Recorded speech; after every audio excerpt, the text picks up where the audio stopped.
Just go, then I'll take over. Okay.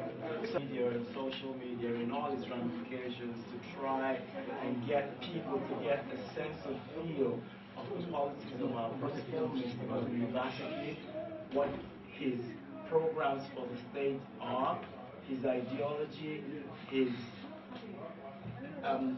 whole being, and how he sees Edo State and how he feels we need to take Edo State forward.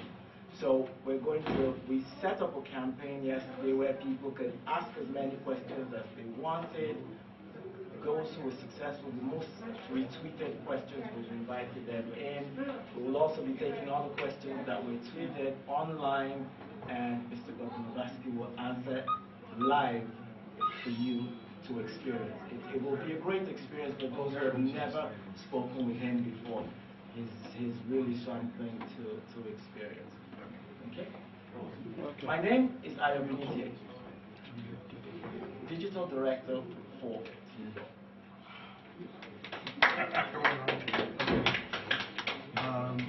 Good evening. My name is Razak Ibri. Good evening. My name is Razak. I'm a media consultant. We're going to be, the session is divided into two. We have a question and answer session, and we have a general discussion session. So we're kicking off immediately with the question and answer session. So we're going to be taking questions from the live tweet that trended yesterday. We're starting with this one from Mr. Enike Olege. He is asking, what are your plans to include young minds in your administration when elected? Thank you very much. One thing I found just, moving around political circles in the last several months is one word everybody uses: marginalization. Everybody feels marginalized. And you ask yourself, how come in a democracy people feel marginalized? And so you step back and say, well, democracy is supposed to be all-inclusive. So one thing we need to sit back and do is try and understand the precepts, the ground norms for democracy, that it has to be inclusive and everybody has to see themselves as part of a process. The young, the not so young, the old, the disabled, women, young people, youths, they all have to have a sense of belonging and accommodation in the process. And the way to do it is at this stage where political actors are canvassing for votes, you have to be heard. You've got to speak up. You've got to say, wait a minute, I have a vote, and I'm going to give you my vote if you make me feel included. Right? Politics is about negotiation. So I think that young people must now understand the power they have. And the power is this. The power is connectivity. And what you guys are doing, what we guys are doing now, will foster and forge that inclusivity. So that the issues that concern young people, let's keep them trending even in government. Right? And once that happens, you won't feel this sense of being excluded or marginalized. So in specific terms, one thing I want to do is to make sure that we engage and we emphasize one key infrastructure which governments in Africa don't seem to realize its importance. And that is connectivity, broadband. Right? Because with electricity and broadband, then everybody will be connected. And with that connectivity and connection, you can then ensure that you're trending your thoughts and your ideas. He happens to be the chief of staff for Chief Bola Ahmed Tinubu. He joined in the live thread yesterday. So he's asking this question. Edo is on the path of development. What 3 things will you do as governor to deepen that development? Key and vital.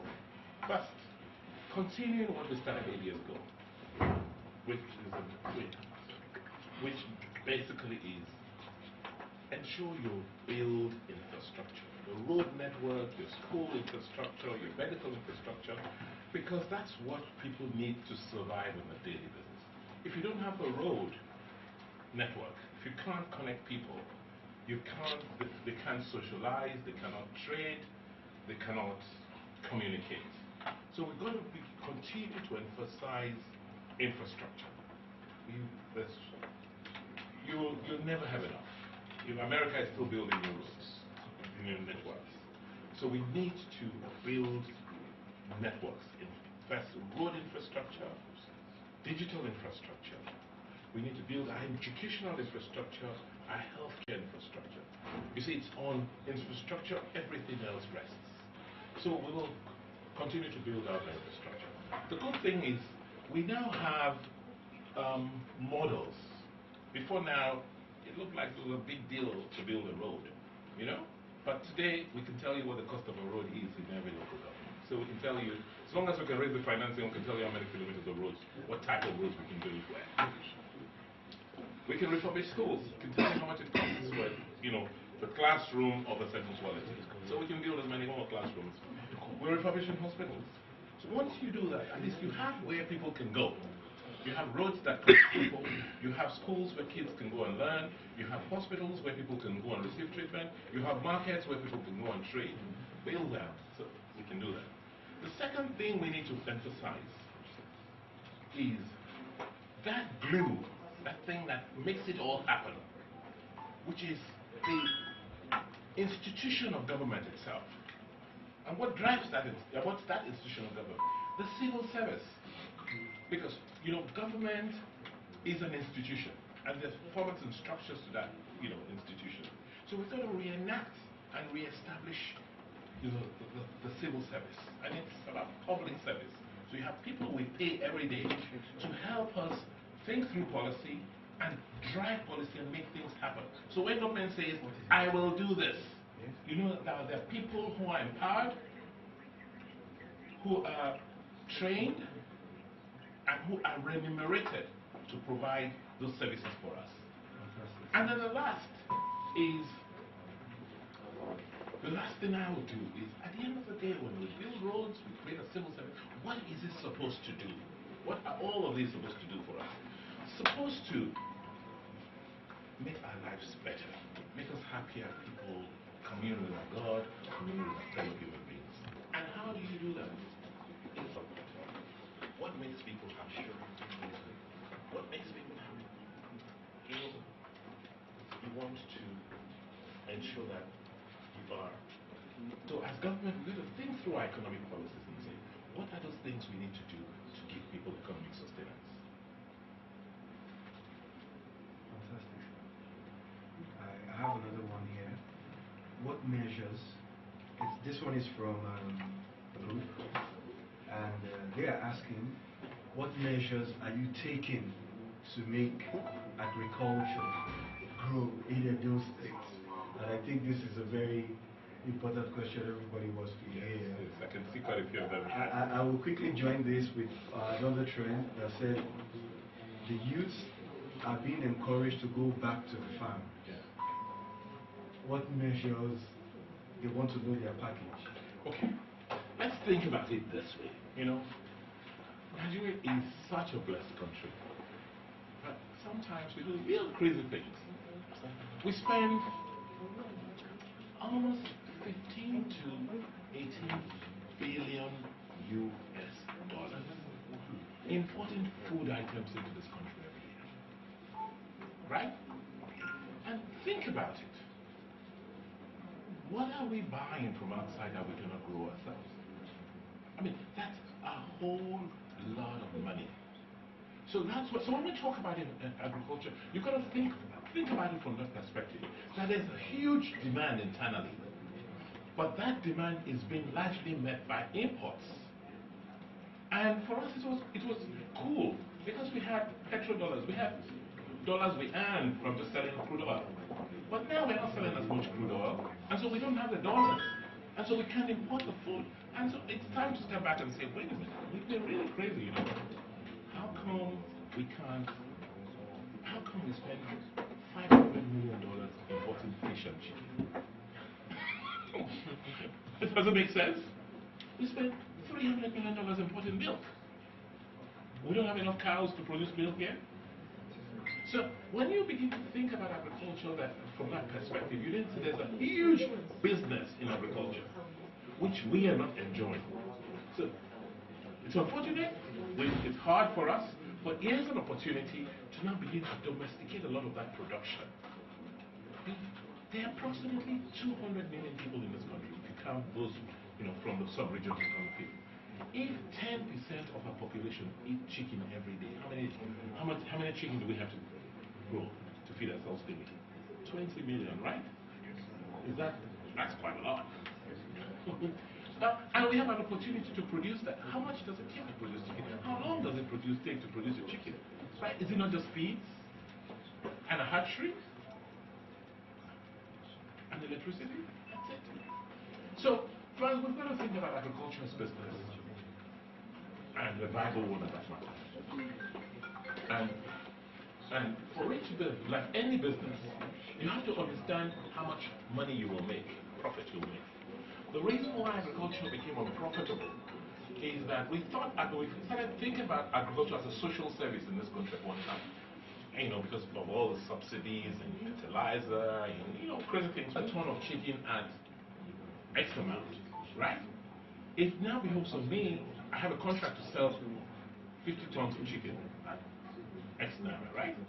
And I do my work by arithmetic, and I can lobby government. I can say, if I can produce 50 tons of chicken, please, if you guys want to, right? Please, but do my economics and produce as much chicken as I can.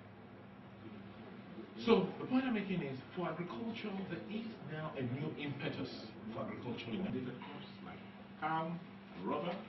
Some want to do medium-weighted ones like cassava, and some want to do short-weighted ones like grains, rice, maize. And we keyed into the federal government program, and Edo is now an anchor state. When we say an anchor state, in some commodities. What does that mean? It means, therefore, that if you have large farmers who are cultivating, cannot use whole shovel to cultivate land.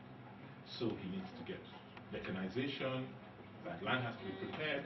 In some cases, he needs to put in irrigation so that he can improve his yield. He needs to have the right seedlings.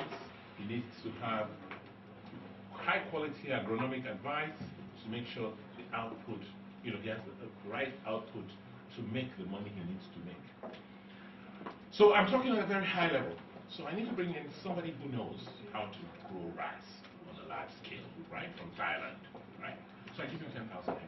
But he's not going to cultivate 10,000 hectares overnight. So I'm saying, you know what, of these 10,000 hectares, give 5,000 to my people. Break them up into lots of 10 hectares or 20 hectares. So I can get you to be an investor in a 10 hectare piece. I give you the title, right? So you have an asset. You can go borrow money without. That guy gives you a contract to buy your paddies, right? Your rice paddies, since you don't have money to buy a meal on 10 hectares, you're not going to be economic to have a meal. So he buys your paddies. What does it take? You have a tractor, you have the tractor service, you lease the tractor, you get your cousins and all, they plow the place, they give you the right seeds, you grow, the yields are high if you do the right things, and at the end of the season, you're able to come back and harvest your paddies at X amount, and you make your money because somebody has given you a contract. So I can get 5,000 kids or 1,000 kids working with their friends and family to just get into agriculture, and it's not going to be that gruesome as it used to be because they're not going to use for one shot. So we're going to remove the drudgery from agriculture by just going through mechanization. Fantastic. We'll move on to another very good question before we take off. It's by Troll Cooley. She says, what will be the first thing you will do to stimulate economic growth in our states and bring more jobs to those states? Continue. I mean that. Things have already started. What you intend to do is to step it up. What's the key ingredient you need for industrialization today in Nigeria? Electricity. Right? And we are fortunate here because we are at the junction of transmission and gas supply. That's why Azura is here. Because it costs you $1 million a kilometer to build a transmission line, costs you $1 million to build $1 million to build a kilometer of gas lines. In Benin, they intersect. You have transmission and gas. So it makes here Edo viable for generating electricity. So we have an IPP in Ihiovo with 450 megawatts. They don't got stranded because you don't have enough gas. You know, investments have been made. Government is doing all it can to get gas in, and we have Azura. So hopefully by January 2018, before January 2018, we'll have between 500 and 800 megawatts of power in this town, in this state. So the key now is to now begin to attract, as we begin to see, people who need a lot of electricity, a lot of energy for their business. So we're seeing ceramic plants come in. You go to Dubai, you see the Chinese already setting up, and there are larger ones who've been talking to us to want to come and locate. So what we need to do is just clean up the process and encourage a lot more of these companies to locate immediately. You know, begin to give them the right incentives so that in the next 1 year they begin to produce. The other thing I will do, you know, while you're doing that, simultaneously, we're going to go back to agriculture.